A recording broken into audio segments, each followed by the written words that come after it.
तर मित्रांनो, आज आपण खिचडी करणार आहे. खिचडीचं प्रमाण 2 कांदे घ्यायचे आहे, 2 बटाटे घ्यायचे आहे, शेंगदाणे घ्यायचे आहे, आलं लसूण पेस्ट घ्यायची आहे, कोथिंबीर आहे, खोबऱ्याचे तुकडे घ्यायचे थोडे थोडे, कस्तुरी मेथी आहे. तुम्ही माझं प्रमाण बघू शकता. तसंच इकडे 2 चम्मच मीठ आहे, पावभाजी मसाला आहे, तिखट आहे, हळद आहे.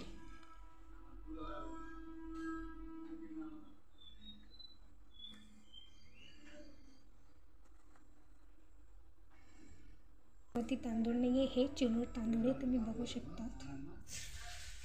हे 2 पावशेर मी तांदूळ घेतलेले आहे इथं. आता आपण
त्या ताटामध्ये खिचडी वाढत आहे. इकडे अगोदर खिचडी घेतली आहे, त्याच्या बाजूला लोणचं आहे, लोणच्याच्या बाजूला पापड आहे गहू तांदूळाचा, त्याच्या बाजूला गोड शिरा आहे.